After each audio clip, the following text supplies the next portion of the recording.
President of India, जिसे first citizen of India कहा जाता है, जो एक बहुत ही बड़ा पद है और हमारे देश के करंट प्रेसिडेंट रामनाथ कोविंद हैं, जो आपको पता होगा, जिनका 5 साल का टर्म जुलाई में ख़त्म हो जाएगा और जुलाई में ही हमारे देश के नए प्रेसिडेंट का इलेक्शन होगा।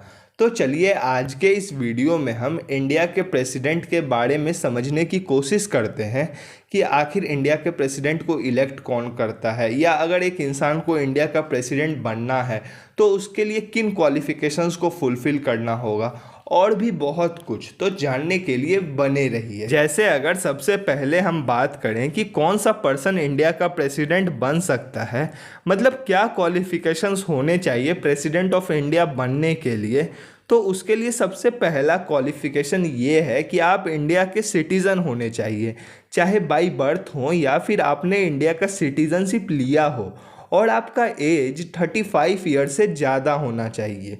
और दूसरा क्वालिफिकेशन ये है कि आप लोकसभा के मेंबर के लिए एलिजिबल होने चाहिए और आप कोई भी ऑफिस ऑफ प्रॉफिट नहीं होल्ड कर रहे हो, यानी कोई भी गवर्नमेंट जॉब वगैरह आप नहीं कर रहे हो। आई होप अभी तक आप ये समझ गए होंगे कि कौन सा सिटीज़न इंडिया का प्रेसिडेंट बन सकता है और कौन नहीं, मतलब कौन कौन एलिजिबल है इंडिया का प्रेसिडेंट बनने के लिए।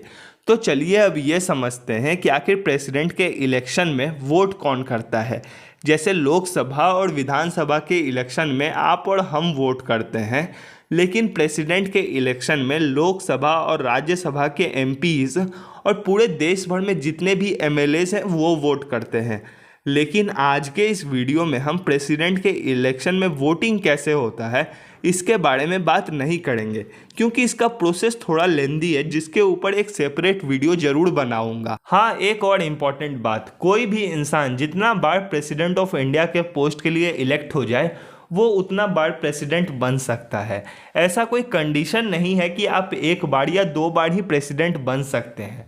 और प्रेसिडेंट ऑफ इंडिया को शपथ चीफ जस्टिस ऑफ इंडिया दिलाते हैं, लेकिन जब प्रेसिडेंट ऑफ इंडिया को रिज़ाइन करना होता है तो वो रेजिग्नेशन अपना वॉइस प्रेसिडेंट को देते हैं। तो हमने अब तक ये समझ लिया कि इंडिया का प्रेसिडेंट बनने के लिए क्वालिफिकेशंस क्या चाहिए और प्रेसिडेंट के इलेक्शन में वोट कौन करता है। तो चलिए अब ये समझते हैं, अगर प्रेसिडेंट का इम्पीचमेंट करना है, यानी अगर प्रेसिडेंट ऑफ इंडिया को उनके पोस्ट से ही हटाना है, तो उसका क्या प्रोसेस है।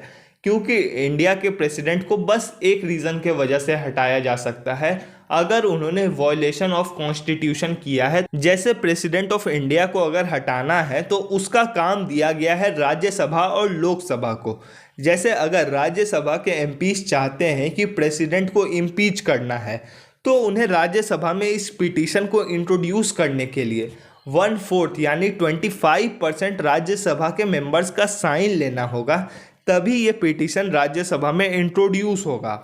और फिर इस पिटीशन को राज्यसभा में पास करने के लिए 2/3 राज्यसभा के एमपीज वोट करेंगे, तभी ये पिटीशन राज्यसभा में पास होगा। और फिर उसके बाद इस पिटीशन को लोकसभा में इंट्रोड्यूस किया जाएगा, और लोकसभा के एमपीज बस इस पिटीशन पे वोटिंग ही नहीं करेंगे, एक्चुअली वोटिंग से पहले इस पिटीशन का लोकसभा के द्वारा इन्वेस्टिगेशन किया जाएगा। और अगर लोकसभा को लगेगा कि प्रेसिडेंट ने वॉयलेशन ऑफ कॉन्स्टिट्यूशन किया है, तभी लोकसभा में प्रेसिडेंट को इम्पीच करने के लिए वोटिंग किया जाएगा, और 2/3 लोकसभा के एमपीज भी अगर वोट करते हैं प्रेसिडेंट को इम्पीच करने के लिए, तभी फाइनली प्रेसिडेंट को हटाया जाएगा। और यही पूरा प्रोसेस रिवर्स हो जाएगा अगर लोकसभा के एमपीज पिटीशन डालेंगे प्रेसिडेंट को हटाने के लिए, मतलब उस वक्त इन्वेस्टिगेट राज्यसभा करेगा। तो आपके मन में यहाँ पे एक सवाल ये आ सकता है कि अगर टर्म के बीच में प्रेसिडेंट को इम्पीच कर दिया जाएगा तो न्यू प्रेसिडेंट कौन बनेगा।